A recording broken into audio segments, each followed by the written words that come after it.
ਵਾਹਿਗੁਰੂ ਜੀ ਕਾ ਖਾਲਸਾ ਵਾਹਿਗੁਰੂ जी की फतेह। ਅੱਜ ਆਪਾਂ ਇਸ ਮਸਲੇ ਤੇ ਇਸ ਵਿਸ਼ੇ ਤੇ ਚਰਚਾ ਕਰਾਂਗੇ ਕਿ ਪੰਜਾਬ ਦੀ ਧਰਤੀ ਉੱਤੇ ਵਸਣ ਵਾਲੇ ਜਿਹੜੇ ਗੈਰ ਸਿੱਖ ਲੋਕ ਨੇ ਉਹਨਾਂ ਦੇ ਪੰਜਾਬ ਨਾਲ ਕੀ ਸਰੋਕਾਰ ਨੇ। ਪੰਜਾਬੀ ਹਿੰਦੂ ਤੇ ਪੰਜਾਬੀ ਮੁਸਲਮਾਨ, ਪੰਜਾਬ ਦੀ ਧਰਤੀ ਉੱਤੇ ਵਸਣ ਵਾਲੇ ਈਸਾਈ ਤੇ ਹੋਰ ਜਿਹੜੇ ਲੋਕ ਨੇ ਉਹਨਾਂ ਦੇ ਪੰਜਾਬ ਦੇ ਪ੍ਰਤੀ ਕਿਸ ਤਰ੍ਹਾਂ ਦੇ ਵਿਚਾਰ ਹੋਣੇ ਚਾਹੀਦੇ ਨੇ ਤੇ ਕਿਸ ਤਰ੍ਹਾਂ ਦੇ ਹੈਗੇ ਨੇ, ਇਹਦੇ ਉੱਤੇ ਵਿਚਾਰ ਚਰਚਾ ਦੇ ਲਈ ਆਪਾਂ ਕੁਝ ਟਾਈਮ ਜਿਹੜਾ ਹੈਗਾ ਉਹ ਸਾਂਝਾ ਕਰਨਾ। ਸੋ ਸਭ ਤੋਂ ਪਹਿਲਾਂ ਤਾਂ ਸ਼ੁਰੂ ਦੇ ਵਿੱਚ ਆਪਾਂ ਇਸ ਗੱਲ ਨੂੰ ਸ਼ੁਰੂ ਵਿੱਚ ਹੀ ਵਿਚਾਰੀਏ ਵੀ ਇਹਦਾ ਲੋੜ ਕੀ ਆ। ਅੱਜ ਇਸ ਗੱਲ ਦੀ ਲੋੜ ਇਸ ਕਰਕੇ ਆ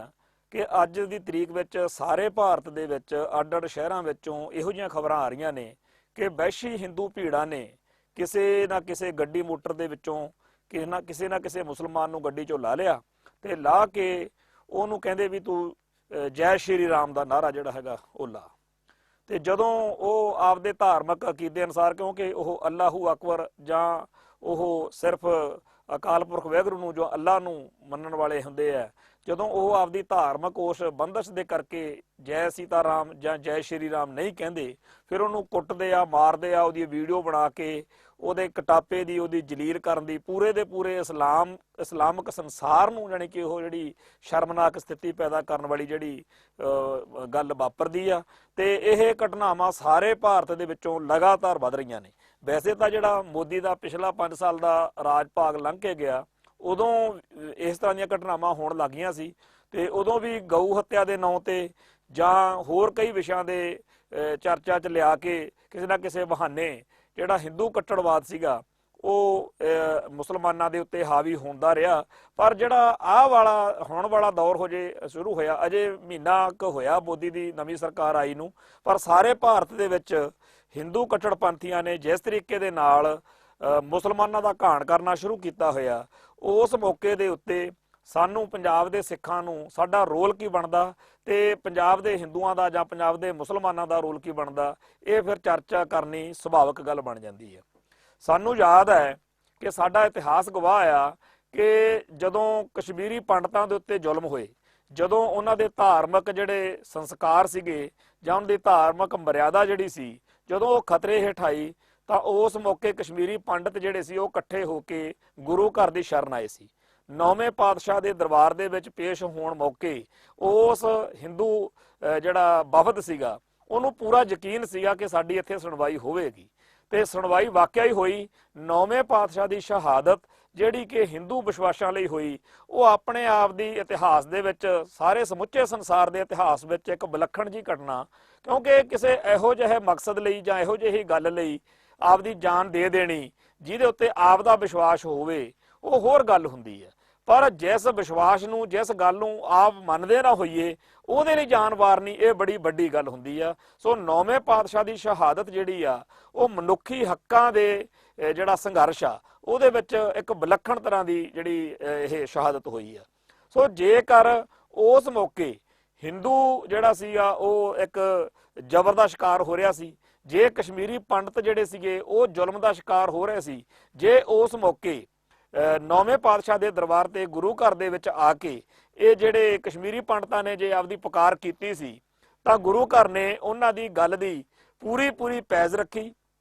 ਔਰ ਸ਼ਹਾਦਤ ਦਿੱਤੀ। ਹੁਣ ਜੇਕਰ ਅੱਜ ਦੇ ਸਮੇਂ ਵਿੱਚ ਦੇਖੀਏ ਤਾਂ ਇਸ ਮੌਕੇ ਜਿਹੜਾ ਜ਼ੁਲਮ ਦਾ ਸ਼ਿਕਾਰ ਆ ਉਹ ਮੁਸਲਮਾਨ ਭਾਈਚਾਰਾ, ਤੇ ਜੇ ਮੁਸਲਮਾਨ ਭਾਈਚਾਰੇ ਨੂੰ ਅੱਜ ਸਿੱਖ ਧਰਮ ਦੀ ਲੋੜ ਆ, ਅੱਜ ਗੁਰੂ ਘਰ ਦੀ ਲੋੜ ਆ, ਤਾਂ ਸਾਨੂੰ ਉਹਨਾਂ ਦੀ ਬਾਂਹ ਫੜਨੀ ਚਾਹੀਦੀ ਹੈ। ਔਰ ਇਹ ਬਾਂਹ ਫੜਨ ਤੋਂ ਖਾਲਸਾ ਕਦੇ ਵੀ ਪਿੱਛੇ ਨਹੀਂ ਹਟਿਆ। ਇਹ ਅੱਜ ਦੀ ਗੱਲ ਨਹੀਂ, ਸਾਡੀਆਂ ਪਿਛਲੀਆਂ 4-5 ਸਦੀਆਂ ਦਾ ਜਿਹੜਾ ਇਤਿਹਾਸ ਆ, ਖਾਸ ਤੌਰ ਤੇ ਗੁਰੂ ਸਾਹਿਬਾਨ ਤੋਂ ਬਾਅਦ ਦਾ ਜਿਹੜਾ ਇਤਿਹਾਸ ਆ, ਜਦੋਂ ਬਾਬਾ ਬੰਦਾ ਸਿੰਘ ਬਹਾਦਰ ਤੋਂ ਬਾਅਦ ਦਾ ਇਤਿਹਾਸ ਅਸੀਂ ਪੜ੍ਹਦੇ ਹਾਂ, ਉਹਦੇ ਵਿੱਚ ਸਾਨੂੰ ਇਹੀ ਕੁਝ ਦੇਖਣ ਸੁਣਨ ਨੂੰ ਮਿਲਦਾ ਕਿ ਕਿਸ ਤਰੀਕੇ ਦੇ ਨਾਲ ਜਦੋਂ ਵੀ ਕਿਸੇ ਉੱਤੇ ਜ਼ੁਲਮ ਹੁੰਦਾ ਸੀ, ਜਦੋਂ ਵੀ ਕਿਸੇ ਤੇ ਜ਼ਬਰ ਹੁੰਦਾ ਸੀ, ਉਸ ਮੌਕੇ ਗੁਰਾਂ ਦਾ ਖਾਲਸਾ ਜਿਹੜਾ ਸੀਗਾ ਉਹ ਆਪਦਾ ਇਤਿਹਾਸਕ ਫਰਜ਼ ਨਿਭਾਉਣ ਲਈ ਤਿਆਰ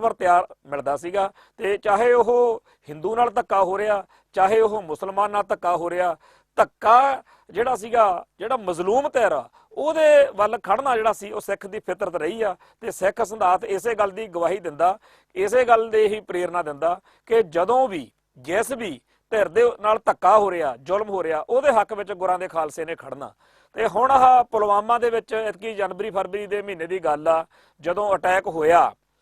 ਕਸ਼ਮੀਰ ਦੇ ਵਿੱਚ, ਤਾਂ ਉਸ ਤੋਂ ਬਾਅਦ ਸਾਰੇ ਭਾਰਤ ਦੇ ਵਿੱਚ ਜਿਹੜੇ ਉੱਥੋਂ ਦੇ ਵਿਦਿਆਰਥੀ ਸੀਗੇ ਉਹ ਥਾਂ ਥਾਂ ਦੇ ਉੱਤੇ ਨਿਸ਼ਾਨੇ ਤੇ ਆ ਗਏ ਹਿੰਦੂ ਕੱਟੜਪੰਥੀਆਂ ਦੇ, ਤੇ ਉਹਨਾਂ ਦਾ ਸ਼ਿਕਾਰ ਖੇਡਿਆ ਜਾਣ ਲੱਗ ਪਿਆ। ਤੇ ਨਾਲ ਦੀ ਨਾਲ ਜਿਹੜੇ ਕਿਰਤੀ ਲੋਕ, ਜਿਹੜੇ ਉੱਥੋਂ ਦੇ ਗਰੀਬ ਲੋਕ ਕਸ਼ਮੀਰ ਦੇ ਵਿੱਚੋਂ ਆਮ ਸਮਾਜਿਕ ਤੌਰ ਦੇ ਉੱਤੇ ਆਪਦੇ ਕੰਮਾਂ-ਕਾਰਾਂ ਦੇ ਲਈ ਸਾਰੇ ਭਾਰਤ ਵਿੱਚ ਕਿਰਤ ਕਮਾਈਆਂ ਕਰਨ ਲਈ ਆਉਂਦੇ ਨੇ। ਸੋ ਜਿਹੜੇ ਕਸ਼ਮੀਰੀ ਵਿਦਿਆਰਥੀ ਤੇ ਜਿਹੜੇ ਕਸ਼ਮੀਰੀ ਕਿਰਤੀ ਲੋਕ ਇੱਥੇ ਭਾਰਤ ਦੇ ਵਿੱਚ ਥਾਂ ਥਾਂ ਦੇ ਉੱਤੇ ਆਪਦੀਆਂ ਕਮਾਈਆਂ ਕਰਨ ਲਈ ਜਾਂ ਪੜ੍ਹਾਈਆਂ ਕਰਨ ਲਈ ਆਏ ਹੋਏ ਸੀਗੇ, ਉਹਨਾਂ ਨੂੰ ਪੁਲਵਾਮਾ ਹਮਲੇ ਤੋਂ ਬਾਅਦ ਜਦੋਂ ਨਿਸ਼ਾਨਾ ਬਣਾਇਆ ਗਿਆ, ਉਸ ਮੌਕੇ ਗੁਰਾਂ ਦੇ ਪਿਆਰੇ ਖਾਲਸੇ ਨੇ ਆਪਦਾ ਇਤਿਹਾਸਕ ਫਰਜ਼ ਨਿਭਾਇਆ। ਅੱਜ ਵੀ ਉਸ ਗੱਲ ਨੂੰ ਚੇਤੇ ਕਰਕੇ ਕਸ਼ਮੀਰ ਦੇ ਵਿੱਚ ਲੋਕ ਜਿਹੜੇ ਨੇ ਗੁਰਾਂ ਦੇ ਖਾਲਸੇ ਦਾ ਸਤਿਕਾਰ ਕਰਦੇ ਆ। ਥੋੜੇ ਦਿਨ ਪਹਿਲਾਂ ਮੈਨੂੰ ਉਸ ਇਲਾਕੇ ਵਿੱਚ ਕਸ਼ਮੀਰ ਦੇ ਵਿੱਚ ਘੁੰਮਣ ਦਾ ਮੌਕਾ ਮਿਲਿਆ। ਅਨੰਤਨਾਗ ਜ਼ਿਲ੍ਹਾ ਜਿਹੜਾ ਇਸ ਮੌਕੇ ਉੱਥੇ ਦੀਆਂ ਜਿਹੜੀਆਂ ਕਸ਼ਮੀਰ ਦੀ ਆਜ਼ਾਦੀ ਦੀ ਲਹਿਰ ਚੱਲ ਰਹੀ ਆ, ਉਹਦੇ ਵਿੱਚ ਸਭ ਤੋਂ ਸਿਖਰ ਦੇ ਉੱਤੇ ਉਸ ਜ਼ਿਲ੍ਹੇ 'ਚ ਸਰਗਰਮੀਆਂ ਹੋ ਰਹੀਆਂ ਨੇ। ਜਿਵੇਂ ਕਿਸੇ ਵੇਲੇ ਜਦੋਂ ਸਿੱਖ ਸੰਘਰਸ਼ ਪੰਜਾਬ ਦੀ ਧਰਤੀ ਉੱਤੇ ਜੋਬਨ ਤੇ ਸੀਗਾ, ਜਿਵੇਂ ਉਦੋਂ ਤਰਨਤਾਰਨ ਤੇ ਜਗਰਾਉਂ ਪੁਲਿਸ ਜ਼ਿਲ੍ਹੇ ਜਿਹੜੇ ਸੀਗੇ ਉਹ ਬੜੇ ਉਸ ਮੌਕੇ ਸਮਝੇ ਜਾਂਦੇ ਸੀ ਕਿ ਇੱਥੇ ਤਾਂ ਖਾਲਿਸਤਾਨੀ ਸਫਾਂ ਦੀ ਪੂਰੀ ਤੂਤੀ ਬੋਲਦੀ ਆ, ਖਾੜਕੂਆਂ ਦੀ ਖਾਲਿਸਤਾਨੀ ਧਿਰ ਦੀ ਪੂਰੀ ਤੂਤੀ ਬੋਲਦੀ ਆ। ਉਸੇ ਤਰੀਕੇ ਦਾ ਜਿਹੜਾ ਮਾਹੌਲ ਆ ਉਹ ਅਨੰਤਨਾਗ ਤੇ ਹੋਰ ਨਾਲ ਦੇ ਜ਼ਿਲ੍ਹਿਆਂ 'ਚ ਆ। ਅਨੰਤਨਾਗ ਜ਼ਿਲ੍ਹੇ ਦੇ ਵਿੱਚ ਰਹਿੰਦਿਆਂ ਵਕਤ 10 ਦਿਨ ਜਦੋਂ ਅਸੀਂ ਉੱਥੇ ਬਿਤਾਏ ਨੇ, ਤਾਂ ਅਸੀਂ ਇਹੀ ਕੁਝ ਉੱਥੇ ਮਹਿਸੂਸ ਕੀਤਾ ਕਿ ਉੱਥੋਂ ਦੇ ਲੋਕਾਂ ਦੇ ਮਨਾਂ ਵਿੱਚ ਬੇਹੱਦ ਜ਼ਿਆਦਾ ਸਿੱਖਾਂ ਦਾ ਸਤਿਕਾਰ ਆ। ਜਦੋਂ ਵੀ ਉਹ ਕਿਸੇ ਪੱਗ ਵਾਲੇ ਸਰਦਾਰ ਨੂੰ, ਕਿਉਂਕਿ ਇਹਨਾਂ ਦਿਨਾਂ ਦੇ ਵਿੱਚ ਗਰਮੀਆਂ ਕਰਕੇ ਸਾਰੇ ਹਿੰਦੁਸਤਾਨ ਦੇ ਵਿੱਚੋਂ, ਭਾਰਤ ਵਿੱਚੋਂ, ਪੰਜਾਬ ਦੇ ਵਿੱਚੋਂ ਬਹੁਤ ਸਾਰੇ ਜਿਹੜੇ ਟੂਰਿਸਟ ਜਿਹੜੇ ਆ ਸਿੱਖ ਉੱਥੇ ਗਏ ਹੋਏ ਨੇ ਕਸ਼ਮੀਰ ਦੇ ਵਿੱਚ, ਔਰ ਉੱਥੋਂ ਦੇ ਲੋਕ ਜਿਹੜੇ ਆ ਉਹਨਾਂ ਦਾ ਸੈਲਫੀਆਂ ਕਰਾਉਂਦੇ ਆ, ਉਹਨਾਂ ਦਾ ਸਤਿਕਾਰ ਕਰਦੇ ਆ, ਕਿਉਂਕਿ ਉਹਨਾਂ ਨੂੰ ਇਹ ਗੱਲ ਚੇਤੇ ਆ ਕਿ ਅਜੇ 2-4 ਮਹੀਨੇ ਪਹਿਲਾਂ ਦੀ ਗੱਲ ਆ, ਜਦੋਂ ਸਾਰੇ ਭਾਰਤ ਵਿੱਚ ਸਾਡੇ ਬੱਚੇ ਜਾਂ ਸਾਡੇ ਭਰਾ ਜਿਹੜੇ ਕਿਰਤੀ ਕਸ਼ਮੀਰ ਚੋਂ ਉੱਥੇ ਗਏ ਹੋਏ ਸੀਗੇ, ਉਹਨਾਂ ਤੇ ਜਦੋਂ ਜ਼ੁਲਮ ਹੋਣ ਲੱਗਿਆ, ਜਦੋਂ ਵਧੀਕੀ ਹੋਣ ਲੱਗੀ, ਉਸ ਮੌਕੇ ਸਿੱਖਾਂ ਨੇ ਆਪਦਾ ਇਤਿਹਾਸਕ ਫਰਜ਼ ਨਿਭਾਇਆ ਔਰ ਹਿੱਕ ਠੋਕ ਕੇ ਕਸ਼ਮੀਰੀਆਂ ਦੇ ਨਾਲ ਖੜੇ। ਅਸੀਂ ਇਸ ਗੱਲ ਨੂੰ ਕਦੇ ਭੁੱਲ ਨਹੀਂ ਸਕਦੇ ਕਿ ਇਤਿਹਾਸ ਦੇ ਵਿੱਚ ਸੈਂਕੜੇ ਮੌਕੇ ਇਹੋ ਜਿਹੇ ਆਏ ਨੇ ਜਦੋਂ ਮੁਸਲਮਾਨਾਂ ਦੇ ਨਾਲ ਸਾਡਾ ਟਕਰਾਅ ਰਿਹਾ। ਬਾਬਰ ਨੂੰ ਜਾਬਰ ਕਹਿਣ ਵਾਲੀ ਵੀ ਗੱਲ ਸਾਨੂੰ ਚੇਤੇ ਆ। ਸਾਨੂੰ ਉਹ ਸਾਰੇ ਇਤਿਹਾਸਕ ਘਟਨਾਕ੍ਰਮ ਕਦੇ ਵੀ ਭੁੱਲ ਨਹੀਂ ਸਕਦੇ ਜਦੋਂ ਸਾਡੀ ਮੁਸਲਮਾਨਾਂ ਨਾਲ ਖੰਡਾ ਖੜਕਦਾ ਰਿਹਾ। ਸਾਡੇ ਸਿਰਾਂ ਦੇ ਮੁੱਲ ਪਾਉਣ ਵਾਲੇ ਮੀਰ ਮੰਨੂ, ਅਹਿਮਦ ਸ਼ਾਹ ਅਬਦਾਲੀ, ਨਾਦਰ ਸ਼ਾਹ, ਜ਼ਕਰੀਆ ਖਾਨ ਤੇ ਹੋਰ ਬੜੇ ਇਹੋ ਜਿਹੇ ਜ਼ਾਲਮ ਹੋਏ ਨੇ ਜਿਨ੍ਹਾਂ ਨਾਲ ਟਕਰਾ ਰਿਹਾ। ਅਸੀਂ ਜਹਾਂਗੀਰ ਨੂੰ ਵੀ ਨਹੀਂ ਭੁੱਲ ਸਕਦੇ, ਅਸੀਂ ਔਰੰਗਜ਼ੇਬ ਨੂੰ ਵੀ ਨਹੀਂ ਭੁੱਲ ਸਕਦੇ। ਇਹ ਜਿਹੜੀਆਂ ਸਾਡੀਆਂ ਕੌੜੀਆਂ ਕਸੈਲੀਆਂ ਇਤਿਹਾਸ ਦੀਆਂ ਯਾਦਾਂ ਨੇ, ਇਹ ਨਾਲ ਹੀ ਚੱਲਣੀਆਂ ਨੇ। ਪਰ ਨਾਲ ਦੀ ਨਾਲ ਸਾਨੂੰ ਉਹ ਦਿਨ ਵੀ ਕਦੇ ਭੁੱਲ ਨਹੀਂ ਸਕਦੇ ਜਦੋਂ ਕਿਸੇ ਮੁਸਲਮਾਨ ਨੇ ਸਿੱਖੀ ਨਾਲ ਨਿਭਾਈ, ਸਿੱਖਾਂ ਨਾਲ ਨਿਭਾਈ। ਜਦੋਂ ਅਸੀਂ ਇਤਿਹਾਸ ਉੱਤੇ ਨਜ਼ਰ ਮਾਰਦੇ ਹਾਂ ਤਾਂ ਗੁਰੂ ਨਾਨਕ ਸਾਹਿਬ ਜੀ ਦੇ ਪ੍ਰਕਾਸ਼ ਮੌਕੇ ਜਿਹੜੀ ਉਸ ਮੌਕੇ ਮਾਈ ਦੌਲਤਾਂ ਜਿਹੜੀ ਸੀਗੀ ਉਹ ਦਾਈ ਸੀ। ਮਾਈ ਦੌਲਤਾਂ ਨੇ ਬਾਹਰ ਆ ਕੇ ਇਹੀ ਗੱਲ ਆਖੀ ਕਿ ਅੱਲਾ ਦਾ ਨੂਰ ਪ੍ਰਗਟ ਹੋਇਆ। ਗੁਰੂ ਨਾਨਕ ਪਾਤਸ਼ਾਹ ਦੇ ਪ੍ਰਕਾਸ਼ ਦੇ ਮੌਕੇ ਉਹਨੇ ਇਹ ਬਾਹਰ ਆ ਕੇ, ਜਦੋਂ ਬੱਚੇ ਦਾ ਪ੍ਰਕਾਸ਼ ਹੋਇਆ, ਜਨਮ ਹੋਇਆ, ਆਮ ਜਿਵੇਂ ਦੁਨਿਆਵੀ ਤੌਰ ਦੇ ਉੱਤੇ ਸ਼ਬਦ ਵਰਤੇ ਜਾਂਦੇ ਆ, ਉਹਨਾਂ ਸ਼ਬਦਾਂ ਨਾਲੋਂ ਵੱਖਰੇ ਸ਼ਬਦ ਉਹ ਮਾਤਾ ਵਰਤ ਰਹੀ ਸੀ। ਤੇ ਮਾਈ ਦੌਲਤਾਂ ਜਿਹੜੀ ਸੀ ਉਹ ਕਹਿ ਰਹੀ ਸੀ ਕਿ ਮੇਰੇ ਹੱਥਾਂ ਦੇ ਵਿੱਚ ਬੜੇ ਬੱਚਿਆਂ ਦੇ ਜਨਮ ਹੋਏ ਨੇ, ਪਰ ਅੱਜ ਮੈਨੂੰ ਇਉਂ ਲੱਗਦਾ ਜਿਵੇਂ ਅੱਲਾ ਦਾ ਜਿਹੜਾ ਨੂਰ ਆ, ਅੱਲਾ ਪ੍ਰਗਟ ਹੋਇਆ, ਖੁਦਾ ਪ੍ਰਗਟ ਹੋਇਆ। ਤੇ ਇਸਲਾਮ ਦੇ ਨਜ਼ਰੀਏ ਤੋਂ ਇਹ ਗੱਲ ਬੜੀ ਮਾੜੀ ਮੰਨੀ ਜਾਂਦੀ ਆ, ਕਿਉਂਕਿ ਅੱਲਾ ਜਿਹੜਾ ਖੁਦਾ ਜਿਹੜਾ ਹੈਗਾ ਉਹ ਬੇਮਿਸਾਲ, ਲਾਮਕਾਨ, ਲਾਮਿਸਾਲ ਮੰਨਿਆ ਜਾਂਦਾ ਵੀ ਉਹਦੇ ਬਰਾਬਰ ਕੋਈ ਚੀਜ਼ ਹੋਰ। ਪਰ ਇੱਥੇ ਅੱਲਾ ਦਾ ਜਿਹੜਾ ਪ੍ਰਕਾਸ਼ ਆ, ਵਾਹਿਗੁਰੂ ਦਾ ਪ੍ਰਕਾਸ਼ ਆ ਜਿਹੜਾ, ਉਹਦੀ ਗੱਲ ਮਾਈ ਦੌਲਤਾਂ ਜਿਹੜੀ ਸੀਗੀ ਉਹ ਦਾਈ ਉਸ ਟਾਈਮ ਕਹਿ ਰਹੀ ਸੀ। ਸੋ ਗੁਰੂ ਨਾਨਕ ਸਾਹਿਬ ਦੇ ਪ੍ਰਕਾਸ਼ ਵੇਲੇ ਹੀ ਜਿਹੜੀ ਮਾਈ ਦੌਲਤਾਂ ਨਾਂ ਦੀ ਮੁਸਲਮਾਨ ਘਰ ਦੀ ਔਰਤ, ਉਹਨੇ ਗੁਰੂ ਸਾਹਿਬ ਦੀ ਜਿਹੜੀ ਅਗੰਮੀ ਰੂਹ ਸੀ, ਅਗੰਮੀ ਸ਼ਕਤੀ ਸੀ, ਉਹਦੀ ਪਛਾਣ ਕਰ ਲਈ ਸੀ। ਫਿਰ ਗੁਰੂ ਨਾਨਕ ਸਾਹਿਬ ਜੀ ਦੇ ਪਿਤਾ ਜੀ ਦੀਆਂ ਸਾਖੀਆਂ ਅਸੀਂ ਸਾਰੇ ਪੜ੍ਹਦੇ ਸੁਣਦੇ ਆ ਕਿ ਕਿਸ ਤਰੀਕੇ ਨਾਲ ਸਾਰੀ ਜ਼ਿੰਦਗੀ ਉਹ ਇਹੀ ਕਹਿੰਦੇ ਰਹੇ ਕਿ ਇਹ ਮੇਰਾ ਪੁੱਤ ਜਿਹੜਾ ਹੈ ਆਹ ਨਹੀਂ ਕਰਦਾ, ਉਹ ਨਹੀਂ ਕਰਦਾ। ਪਰ ਗੁਰੂ ਸਾਹਿਬ ਦੀ ਉਸ ਅਗੰਮੀ ਰੋਸ਼ਨੀ ਨੂੰ ਕਿਹਨੇ ਪਛਾਣਿਆ? ਰਾਏ ਬਲਾਰ ਖਾਨ ਸਾਹਿਬ ਨੇ।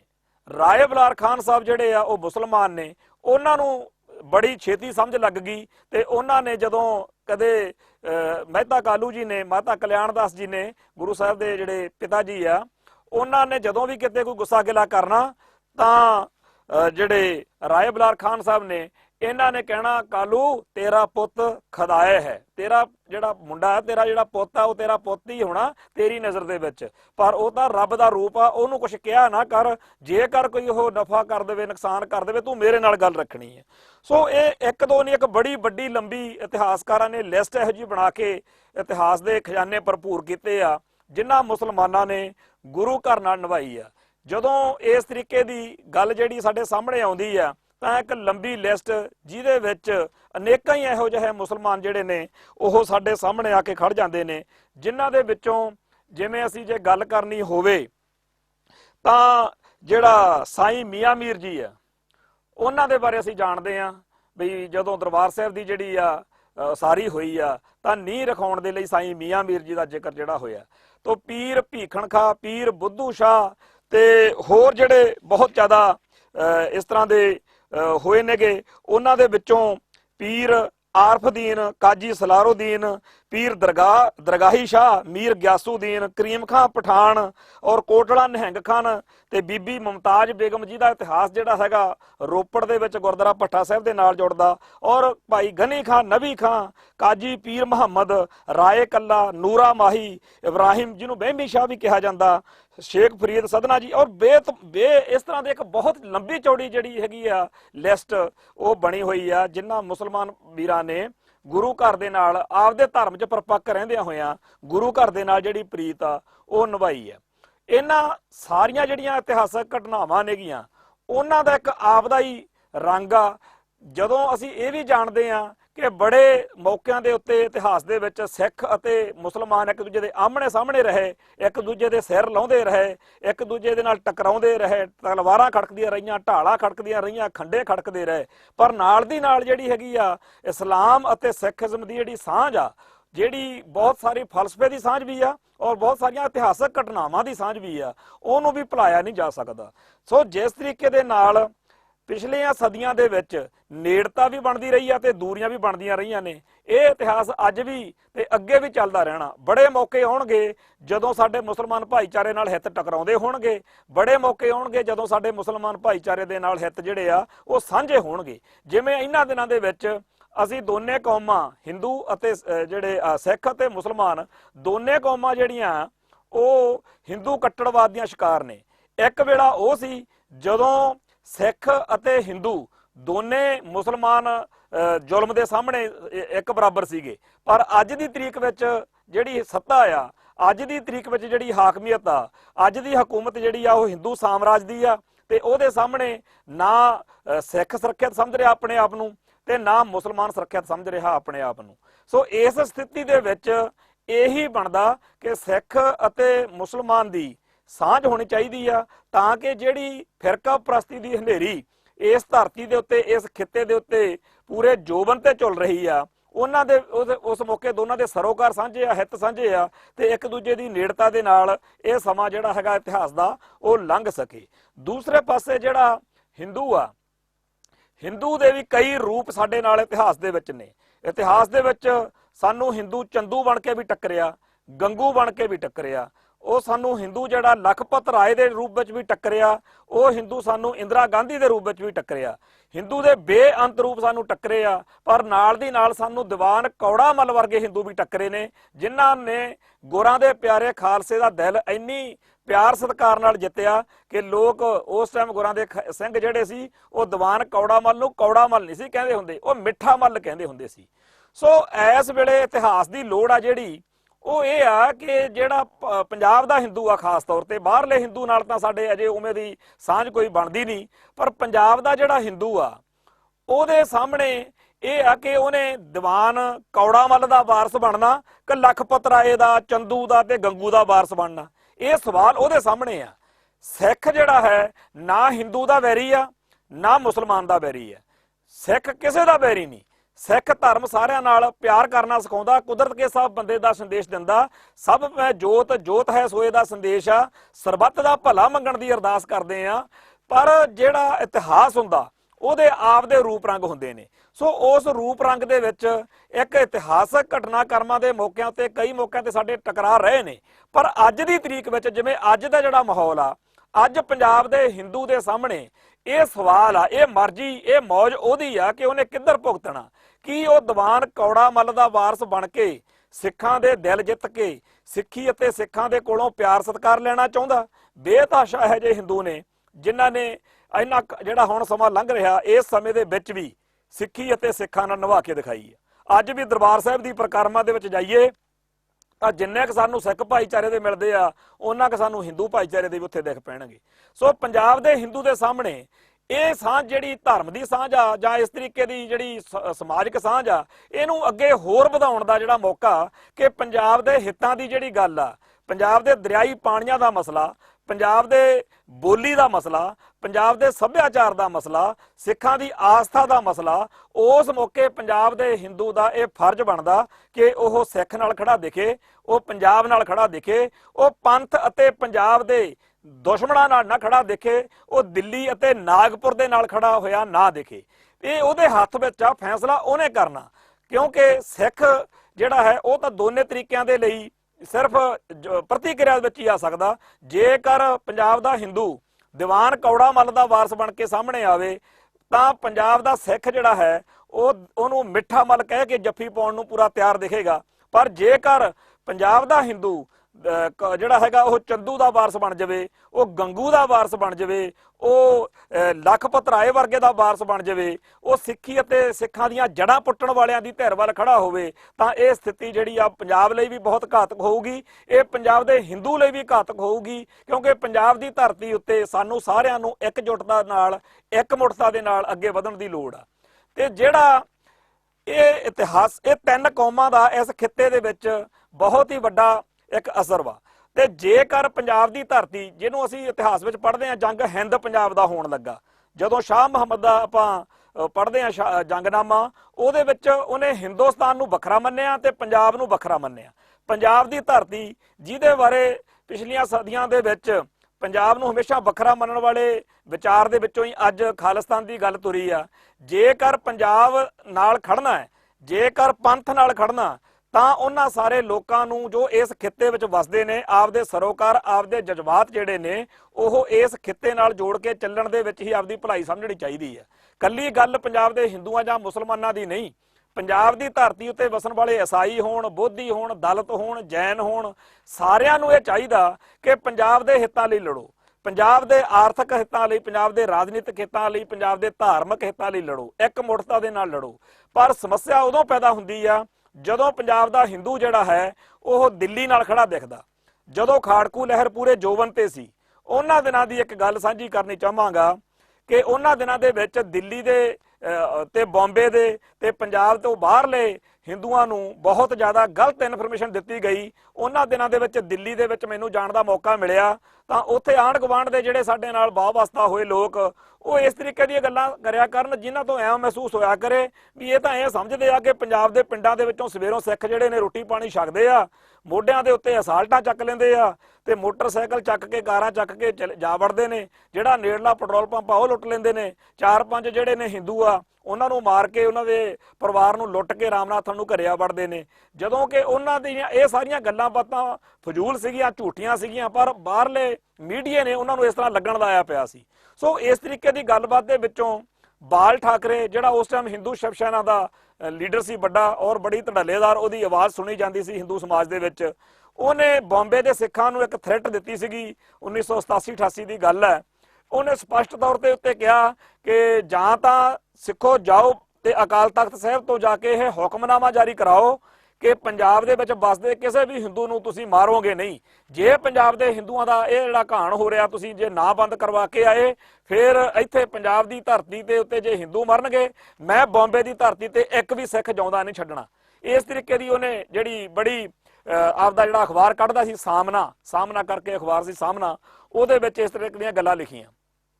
ਔਰ ਜਦੋਂ ਇਹ ਗੱਲ ਸਾਰੇ ਪਾਸੇ ਫੈਲੀ ਤਾਂ ਪੰਜਾਬ ਦੇ ਵਿੱਚ ਅਜੀਤ ਅਖਬਾਰ ਦੇ ਵਿੱਚ ਅੱਜ ਵੀ ਕੰਮ ਕਰਦੇ ਆ ਸਰਦਾਰ ਸਤਨਾਮ ਸਿੰਘ ਮਾਣਕ, ਉਹਨਾਂ ਨੇ ਐਡੀਟੋਰੀਅਲ ਪੇਜ ਦੇ ਉੱਤੇ ਇੱਕ ਇਸ ਚੀਜ਼ ਦਾ ਜਵਾਬ ਦਿੱਤਾ ਸੀਗਾ। ਔਰ ਉਹ ਜਿਹੜੀ ਸਥਿਤੀ ਸੀਗੀ ਉਹਦੇ ਵਿੱਚ ਪੰਜਾਬ ਦੇ ਹਿੰਦੂਆਂ ਦੀ ਸਭ ਤੋਂ ਵਧੀਆ ਤਰੀਕੇ ਨਾਲ ਬਿਆਨ ਕੀਤੀ ਗਈ ਆ, ਜਿਹੜਾ ਉਹ ਲੈਟਰ ਲਿਖਿਆ ਗਿਆ। ਅੱਜ ਤੱਕ ਉਸ ਤੋਂ ਵਧੀਆ ਡਾਕੂਮੈਂਟ ਮੈਨੂੰ ਨਹੀਂ ਕੋਈ ਮਿਲਿਆ ਜਿਹਦੇ ਨਾਲ ਪੰਜਾਬ ਦੇ ਹਿੰਦੂ ਦੀ ਜਿਹੜੀ ਅਸਲ ਮਾਨਸਿਕਤਾ ਵਾ ਜਾਂ ਅਸਲ ਸਥਿਤੀ ਆ, ਜਿਹੜੀ ਅਸਲੀ ਸਮੱਸਿਆ ਵਾ ਉਹ ਸਮਝ ਆ ਸਕੇ।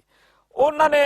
ਸਤਨਾਮ ਸਿੰਘ ਮਾਣਕ ਨੇ ਬਾਲ ਠਾਕਰੇ ਜੀ ਨੂੰ ਲਿਖਿਆ ਸੀਗਾ ਕਿ ਬਾਲ ਠਾਕਰੇ ਸਾਹਿਬ, ਤੁਸੀਂ ਮਹਾਰਾਸ਼ਟਰ ਦੀ ਗੱਲ ਕਰਦੇ ਹੋ, ਤੁਸੀਂ ਕਹਿੰਦੇ ਹੋ ਕਿ ਇਸ ਖਿੱਤੇ ਦੇ ਵਿੱਚ ਮਰਾਠਿਆਂ ਦੀ ਬੋਲਬਾਲਾ ਹੋਣਾ ਚਾਹੀਦਾ, ਮਰਾਠਿਆਂ ਦੇ ਇਤਿਹਾਸ ਦਾ, ਮਰਾਠਿਆਂ ਦੀ ਚੜ੍ਹਤ ਹੋਣੀ ਚਾਹੀਦੀ ਆ, ਤੇ ਹਰ ਬੰਦੇ ਨੂੰ ਇੱਥੋਂ ਦੀ ਬੋਲੀ ਬੋਲਣੀ ਪਊਗੀ। ਜਿਹੜਾ ਬੰਦਾ ਮਹਾਰਾਸ਼ਟਰ ਜਾਂ ਮਰਾਠੀ ਬੋਲੀ ਨਹੀਂ ਬੋਲਦਾ, ਅਸੀਂ ਉਹਦਾ ਐਂ ਕਰ ਦਿਆਂਗੇ। ਤੇ ਜੇਕਰ ਤੁਸੀਂ ਉੱਥੇ ਸਾਰੀਆਂ ਗੱਲਾਂ ਇਸ ਤਰ੍ਹਾਂ ਦੀਆਂ ਕਰਦੇ ਕਰਾਉਂਦੇ ਹੋ, ਤਾਂ ਇਸੇ ਤਰੀਕੇ ਦੀ ਗੱਲ ਨੂੰ ਧਿਆਨ 'ਚ ਰੱਖਦਿਆਂ ਹੋਇਆਂ ਤੁਹਾਨੂੰ ਅਸੀਂ ਇਹ ਬੇਨਤੀ ਕਰਦੇ ਹਾਂ ਕਿ ਪੰਜਾਬ ਦਾ ਜਿਹੜਾ ਹਿੰਦੂ ਆ,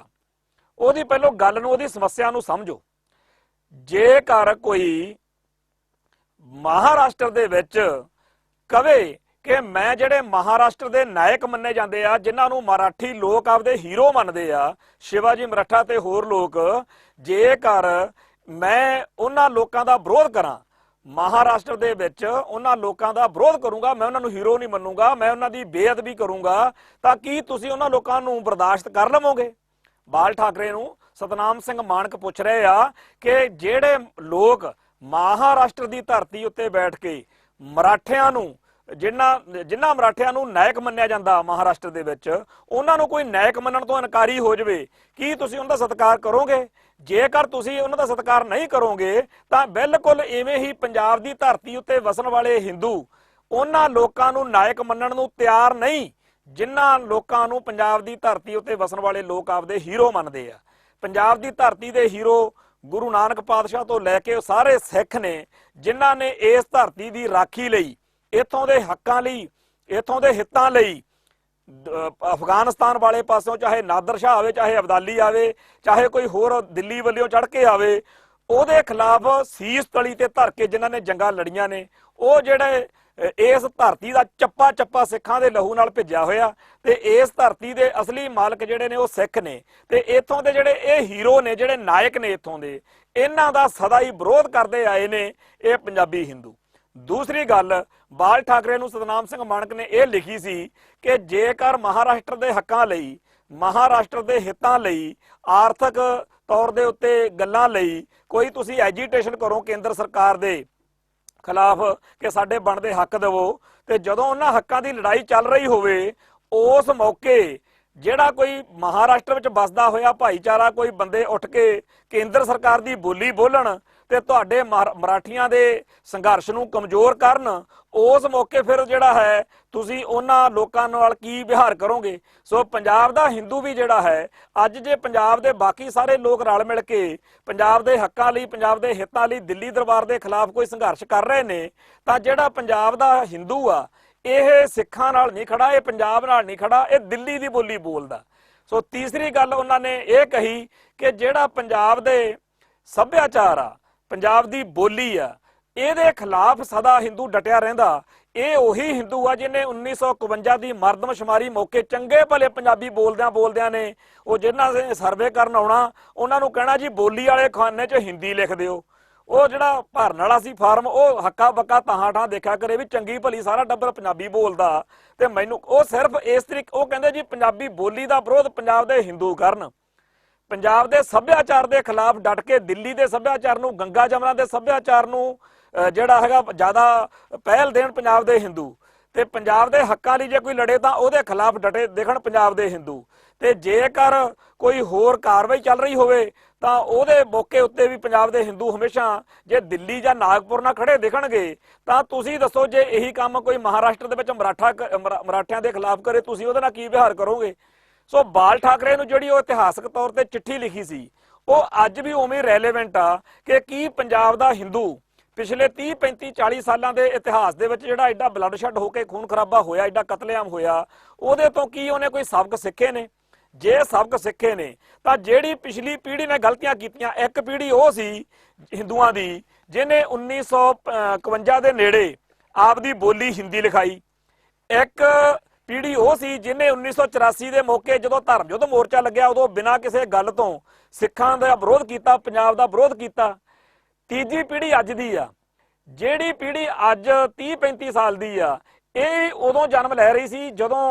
1984 ਦੇ ਵਰਤਾਰੇ ਵਿੱਚੋਂ ਨਿਕਲਿਆ ਹੋਇਆ ਸੰਘਰਸ਼ ਜਿਹੜਾ ਹੈ ਉਹ ਇੱਥੇ ਪੂਰੇ ਜੋਬਨ ਤੇ ਸੀ। ਤੋ ਜਿਹੜੇ ਅੱਜ ਦੇ ਸਿੱਖ ਨੌਜਵਾਨ ਨੇ ਜਾਂ ਅੱਜ ਦੇ ਹਿੰਦੂ ਨੌਜਵਾਨ ਨੇ, ਇਹਨਾਂ ਦੋਨਾਂ ਨੌਜਵਾਨ ਤਬਕਿਆਂ ਦਾ ਆਪਸ ਵਿੱਚ ਹੀ ਹਿਸਾਬ ਕਿਤਾਬ ਕਿਹੋ ਜਿਹਾ ਹੋਵੇਗਾ, ਇਹ ਪੰਜਾਬ ਦੇ ਹਿੰਦੂਆਂ ਦੇ ਹੱਥ ਵਿੱਚ ਆ।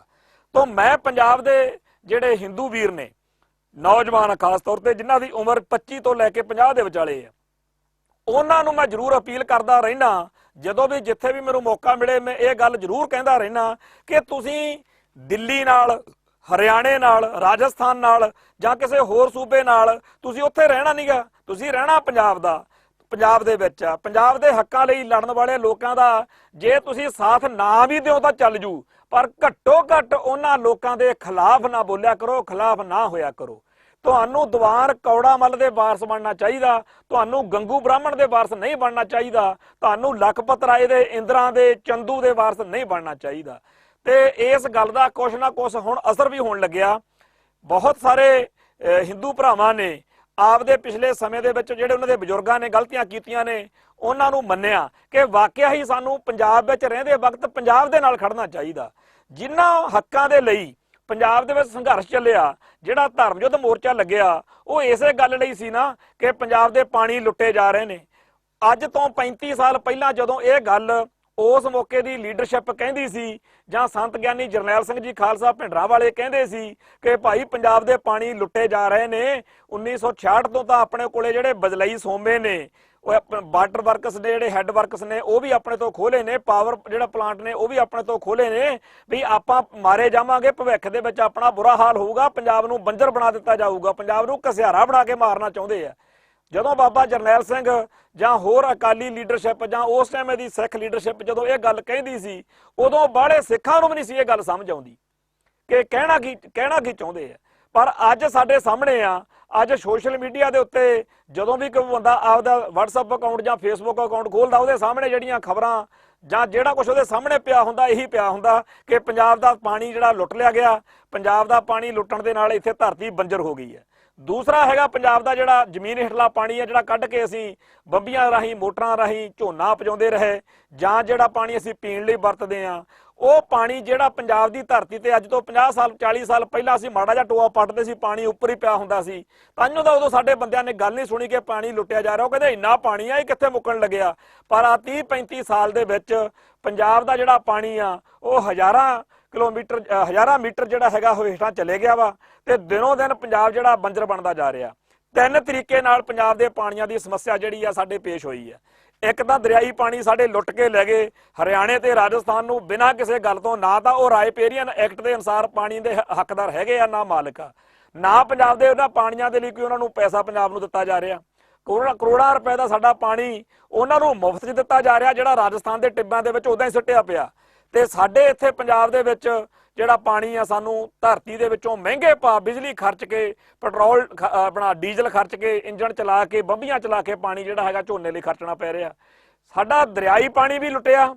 ਸਾਡਾ ਜ਼ਮੀਨ ਹੇਠਲਾ ਪਾਣੀ ਵੀ ਲੁੱਟਿਆ, ਤੇ ਰਹਿੰਦੀ ਖੂੰਦੀ ਕਸਰ ਜਿਹੜੀ ਇੱਥੇ ਇੰਡਸਟਰੀ ਲਾਈ, ਉਹਨੇ ਪੰਜਾਬ ਦੇ ਪਾਣੀ ਇੰਨੇ ਜ਼ਹਿਰੀਲੇ ਕਰ ਦਿੱਤੇ ਆ ਕਿ ਅੱਧਾ ਪੰਜਾਬ ਅੱਜ ਇਹੋ ਜਿਹੀਆਂ ਭਿਆਨਕ ਬਿਮਾਰੀਆਂ ਦਾ ਸ਼ਿਕਾਰ ਹੋਇਆ ਪਿਆ ਵੀ ਕੈਂਸਰ ਵਰਗੀਆਂ ਬਿਮਾਰੀਆਂ, ਅੰਧਰਾਤੇ ਵਰਗੀਆਂ ਬਿਮਾਰੀਆਂ, ਤੇ ਬਹੁਤ ਹੀ ਜ਼ਿਆਦਾ ਭੈੜੇ ਜਿਹੜੇ ਹੈਗੇ ਆ ਉਹ ਹਾਲ ਪਾਣੀਆਂ ਦੀ ਸਮੱਸਿਆ ਨੇ ਪੈਦਾ ਕਰਤੇ। ਤੇ ਪੰਜਾਬ ਦੇ ਪਾਣੀਆਂ ਦੀ ਇਹ ਜਿਹੜੀ ਸਮੱਸਿਆ ਸੀ, ਇਹ ਓਨੀ ਹੀ ਸਮੱਸਿਆ ਹਿੰਦੂ ਨੂੰ ਆਉਣੀ ਆ, ਇੱਥੇ ਵਸਣ ਵਾਲੇ ਨੂੰ, ਓਨੀ ਹੀ ਮੁਸਲਮਾਨ ਨੂੰ ਆਉਣੀ ਆ, ਓਨੀ ਹੀ ਈਸਾਈ ਨੂੰ ਆਉਣੀ ਆ, ਓਨੀ ਹੀ ਹੋਰ ਧਰਮਾਂ ਨੂੰ ਆਉਣੀ ਹੈ। ਧਰਮ ਸਾਡੇ ਅੱਡ ਅੱਡ ਹੋ ਸਕਦੇ ਆ, ਪਰ ਪੰਜਾਬ ਦੇ ਵਿੱਚ ਪਾਣੀ ਦੀ ਤਾਂ ਲੋੜ ਹਰੇਕ ਨੂੰ ਆ। ਪਰ ਜਦੋਂ ਪੰਜਾਬ ਦੇ ਪਾਣੀਆਂ ਦੀ ਸਮੱਸਿਆ ਆਉਂਦੀ ਆ, ਜਦੋਂ ਉਹਦੇ ਸਾਹਮਣੇ SYL ਨਹਿਰ ਦੇ ਸਾਹਮਣੇ ਖੜਨਾ ਹੁੰਦਾ ਜਾਂ ਕਿਸੇ ਹੋਰ ਮੌਕੇ ਤੇ ਖੜਨਾ ਹੁੰਦਾ, ਪੰਜਾਬ ਦੇ ਪਾਣੀਆਂ ਦਾ ਮਸਲਾ ਹੋਵੇ, ਪੰਜਾਬ ਦੀ ਬੋਲੀ ਦਾ ਮਸਲਾ ਹੋਵੇ, ਪੰਜਾਬ ਦੇ ਕਿਸੇ ਹੋਰ ਆਰਥਿਕ ਏਜੰਡੇ ਦੀ ਗੱਲ ਹੋਵੇ, ਉਸ ਟਾਈਮ ਪੰਜਾਬ ਦਾ ਹਿੰਦੂ ਦੜ ਵੱਟ ਕੇ ਪਾਸੇ ਹੋ ਕੇ ਬਹਿ ਜਾਂਦਾ ਕਿ ਇਹ ਲੜਾਈ ਇਕੱਲੇ ਸਿੱਖਾਂ ਦੀ ਆ। ਨਹੀਂ ਭਾਈ, ਪਹਿਲੋਂ ਚੱਲ ਗਿਆ ਕੰਮ ਜਿਹੜਾ ਚੱਲਣਾ ਸੀਗਾ, ਹੁਣ ਸਮਾਂ ਹੋਰ ਆ। ਹੁਣ ਤੁਹਾਨੂੰ ਪੰਜਾਬ ਦੇ ਹੱਕਾਂ ਲਈ ਦਿੱਲੀ ਦੇ ਨਾਲ, ਹਰਿਆਣੇ ਨਾਲ, ਹਿਮਾਚਲ ਨਾਲ ਜਿਹੜਾ ਸੰਘਰਸ਼ ਹੋਣਾ, ਉਹਦੇ ਵਿੱਚ ਪੰਜਾਬ ਦੇ ਪੁੱਤਾਂ ਦੇ ਨਾਲ ਖੜਨਾ ਪੈਣਾ। ਹਰਿਆਣੇ ਦੇ, ਹਿਮਾਚਲ ਦੇ ਆਪਦੇ ਸਰੋਕਾਰ ਨੇ, ਉਹ ਕਦੇ ਨਹੀਂ ਉੱਥੋਂ ਦੇ ਲੋਕ ਪੰਜਾਬੀਆਂ ਦੇ, ਤੁਹਾਡੇ ਹਿੰਦੂਆਂ ਲਈ ਕਦੇ ਵੀ ਨਹੀਂ ਆਉਣਗੇ। ਪਰ ਤੁਹਾਡਾ ਇਹ ਫਰਜ਼ ਜ਼ਰੂਰ ਬਣਦਾ ਕਿ ਪੰਜਾਬ ਦੇ ਹੱਕਾਂ ਲਈ, ਪੰਜਾਬ ਦੇ ਹਿੱਤਾਂ ਲਈ ਤੁਸੀਂ ਸਰਗਰਮ ਹੋਵੋ। ਅਗਲੀ ਗੱਲ ਇਹ ਕਿ ਜਿਹੜਾ ਤੁਹਾਨੂੰ ਕਈ ਪੰਜਾਬ ਦੇ ਹਿੰਦੂਆਂ ਨੂੰ ਇਹ ਗੱਲ ਰੜਕ ਸਕਦੀ ਆ ਕਿ ਲਓ ਜੀ ਇਹ ਮੁਸਲਮਾਨਾਂ ਦੀ ਹਮਾਇਤ ਉਦੋਂ ਵੀ ਕਰਦੇ ਸੀ ਜਦੋਂ ਪੁਲਵਾਮਾ ਅਟੈਕ ਹੋਇਆ, ਤੇ ਹੁਣ ਵੀ ਜਿਹੜੇ ਸਿੱਖ ਇਹੀ ਸੱਦਾ ਦਿੰਦੇ ਫਿਰਦੇ ਆ ਕਿ ਜਿਹੜਾ ਪੰਜਾਬ ਤੋਂ ਬਾਹਰ ਹਿੰਦੂ ਕੱਟੜਪੰਥੀ ਮੁਸਲਮਾਨਾਂ ਦੇ ਉੱਤੇ ਅਟੈਕ ਕਰ ਰਹੇ ਨੇ ਵੀ ਉਹਦੇ ਵਿੱਚ ਜਿਹੜੇ ਸਿੱਖ ਨੇ ਉਹ ਮੁਸਲਮਾਨਾਂ ਦਾ ਸਾਥ ਦੇਣ। ਭਾਈ ਜੇਕਰ ਪੰਜਾਬ ਦੀ ਧਰਤੀ ਉੱਤੇ ਉਹਨਾਂ ਦਿਨਾਂ ਦੇ ਵਿੱਚ ਕਿਸੇ ਹਿੰਦੂ ਨੂੰ ਡਰ ਲੱਗਦਾ ਸੀ ਨਾ, ਜਦੋਂ ਖਾੜਕੂ ਲਹਿਰ ਜ਼ੋਰ ਤੇ ਸੀ, ਅਸੀਂ ਉਦੋਂ ਵੀ ਤੁਹਾਡੇ ਹੱਕ 'ਚ ਖੜੇ ਸੀ, ਨਾਲ ਖੜੇ ਸੀ। ਬਟਾਲੇ ਵਾਲੇ ਇਲਾਕੇ 'ਚ ਜਾ ਕੇ ਅੱਜ ਵੀ ਭਾਈ ਸਾਹਿਬ ਭਾਈ ਜੁਗਰਾਜ ਸਿੰਘ ਤੂਫਾਨ ਦਾ ਨਾਮ ਲੈ ਦਿੱਤਾ ਜਾਵੇ ਤਾਂ ਉਸ ਹਲਕੇ ਦੇ ਸਿੱਖ ਜਿਹੜੇ ਨੇ ਹਿੰਦੂ ਜਿਹੜੇ ਨੇ ਉਹ ਕਹਿੰਦੇ ਆ ਕਿ ਧੰਨ ਭਾਗ ਜੇ ਉਸ ਗੁਰਸਿੱਖ ਦਾ ਤੁਸੀਂ ਨਾਮ ਲਿਆ। ਤੇ ਇਵੇਂ ਹੀ ਜੇਕਰ ਮਾਲਵੇ ਦੇ ਵਿੱਚ ਜਾ ਕੇ ਭਾਈ ਜਗਰੂਪ ਸਿੰਘ ਕਾਲਖ ਦਾ ਨਾਮ ਲੈ ਦਈਏ ਤਾਂ ਮੰਡੀ, ਅਹਿਮਦਗੜ੍ਹ, ਧੂਰੀ, ਸੰਗਰੂਰ, ਬਰਨਾਲਾ, ਪਟਿਆਲਾ ਇਹ ਸਾਰੇ ਇਲਾਕੇ ਦੇ ਵਿੱਚ ਉਸ ਇਲਾਕੇ ਦੇ ਜਿਹੜੇ ਹਿੰਦੂ ਨੇ ਉਹ ਬਹੁਤ ਸਤਿਕਾਰ ਕਰਦੇ ਆ। ਔਰ ਬੜੇ ਉਹਨਾਂ ਦਿਨਾਂ ਦੇ ਆ ਖਬਰਾਂ, ਉਹਨਾਂ ਦਿਨਾਂ ਦੇ ਸਾਡੇ ਕੋਲ ਰਿਕਾਰਡ ਪਏ ਨੇ ਜਿਨ੍ਹਾਂ ਦੇ ਵਿੱਚ ਜਦੋਂ ਕਿਸੇ ਹਿੰਦੂ ਨੂੰ ਕਿਸੇ ਗੰਦੇ ਇਨਸਾਨ ਨੇ, ਮਾੜੀ ਨੀਤ ਵਾਲੇ ਕਿਸੇ ਚੋਰ ਲਟੇਰੇ ਨੇ, ਕਿਸੇ ਸਰਕਾਰੀ ਕੈਟ ਟਾਊਟ ਨੇ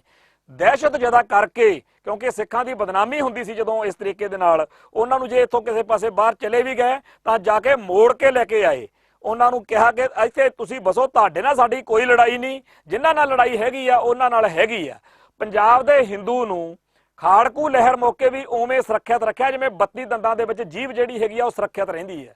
ਤਾਂ ਪੰਜਾਬ ਦੇ ਹਿੰਦੂ ਨੂੰ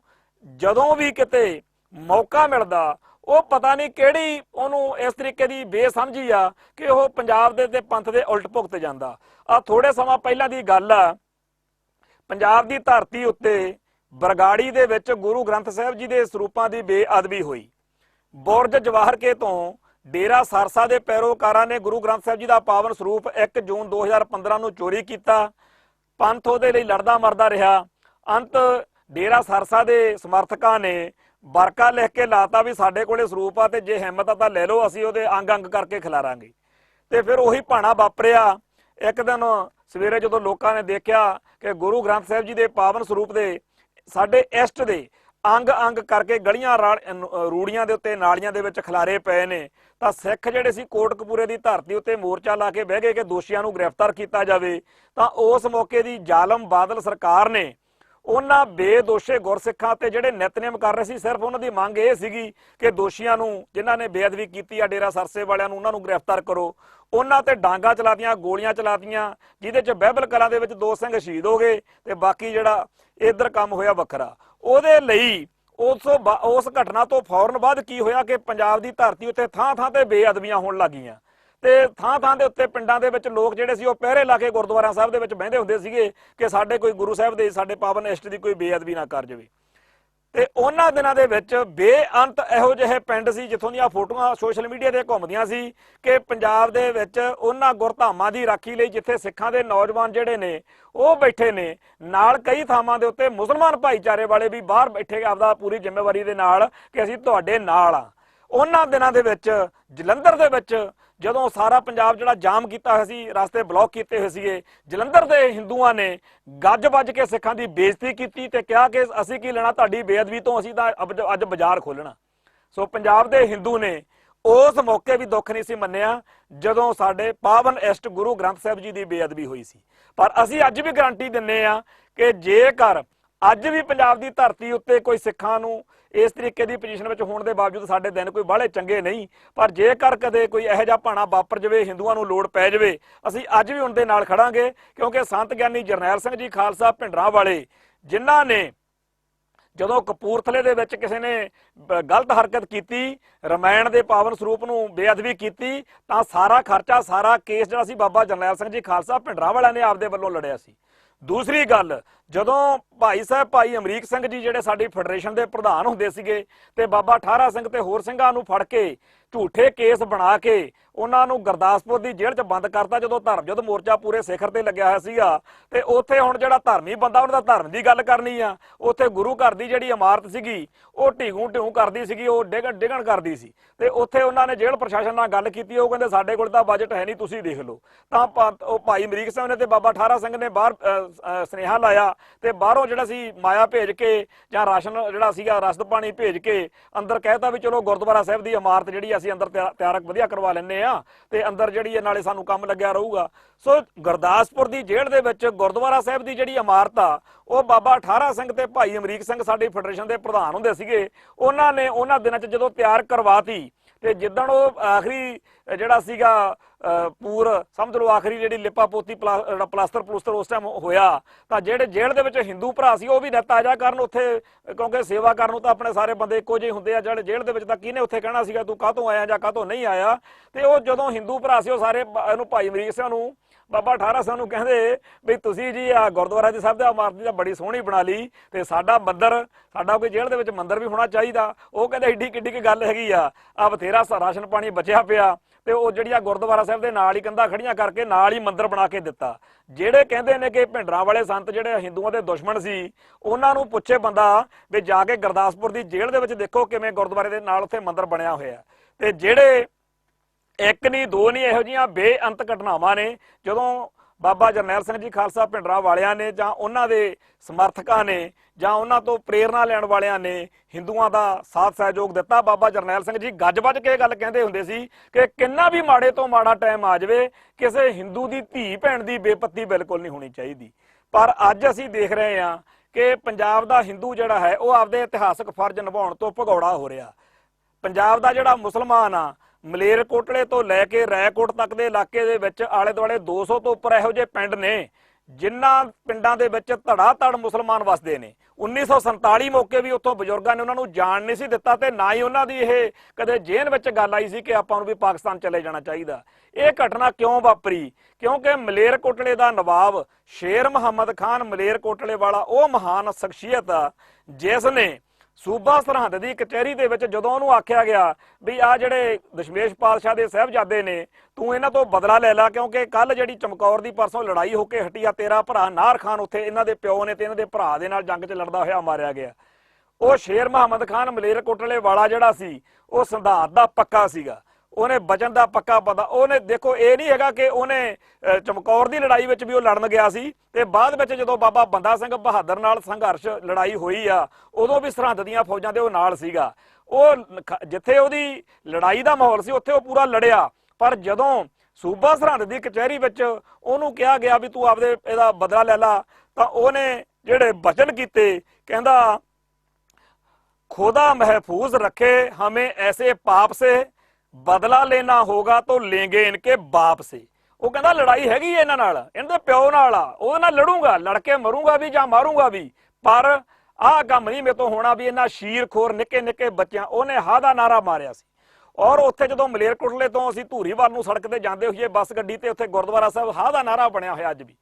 ਤਾਂ ਜਿਹੜਾ ਹਾਂ ਦਾ ਨਾਰਾ ਉਸ ਨਵਾਬ ਮਲੇਰਕੋਟਲਾ ਨੇ ਮਾਰਿਆ ਇਦੋਂ ਪਹਿਲਾਂ ਵੀ ਤੇ ਇਦੋਂ ਬਾਅਦ ਵੀ ਉਹ ਜੰਗਾਂ 'ਚ ਵੀ ਸਿੱਖਾਂ ਨਾਲ ਲੜਦਾ ਰਿਹਾ ਪਰ ਅਸੀਂ ਉਹ ਸਿੱਖ ਭੁੱਲੇ ਨਹੀਂ। ਅੱਜ ਵੀ ਮਲੇਰਕੋਟਲੇ ਦੀ ਧਰਤੀ ਉੱਤੇ ਤੇ ਸਾਰੇ ਪੰਜਾਬ ਦੇ ਵਿੱਚ ਮੁਸਲਮਾਨ ਸਦਾ ਸੁਰੱਖਿਅਤ ਆ ਪਰ ਮੁਸਲਮਾਨਾਂ ਸਾਡਾ ਟਕਰਾਅ ਵੀ ਰਿਹਾ। ਇਵੇਂ ਹੀ ਜਿਹੜੇ ਹਿੰਦੂ ਨੇ ਉਹਨਾਂ ਨਾਲ ਬਥੇਰੀ ਥਾਂ ਤੇ ਟਕਰਾ ਰਿਹਾ ਪਰ ਅਸੀਂ ਦੀਵਾਨ ਕੌੜਾ ਮੱਲ ਜਾਂ ਦੀਵਾਨ ਮਿੱਠਾ ਮੱਲ ਵਾਲੀ ਗੱਲ ਵੀ ਭੁੱਲੇ ਨਹੀਂ। ਤੋ ਜਿੱਥੇ ਪੰਜਾਬ ਦੇ ਹਿੰਦੂ ਦੇ ਸਾਹਮਣੇ ਇਹ ਸਵਾਲ ਆ ਕਿ ਉਹਨੇ ਜਿਹੜਾ ਦੀਵਾਨ ਮਿੱਠਾ ਮੱਲ ਵਰਗਾ ਪਿਆਰ ਲੈਣਾ ਦੀਵਾਨ ਕੌੜਾ ਮੱਲ ਵਰਗਾ ਕਿ ਉਹਨੇ ਜਿਹੜਾ ਹੈਗਾ ਗੰਗੂ ਵਾਲਾ ਰੂਪ ਬਣਨਾ, ਇਵੇਂ ਹੀ ਪੰਜਾਬ ਦਾ ਜਿਹੜਾ ਮੁਸਲਮਾਨ ਆ ਉਹਦੇ ਸਾਹਮਣੇ ਆ ਕਿ ਉਹ ਸ਼ੇਰ ਮੁਹੰਮਦ ਖਾਨ ਮਲੇਰਕੋਟਲੇ ਵਾਲੇ ਦਾ ਵਾਰਸ ਬਣ ਕੇ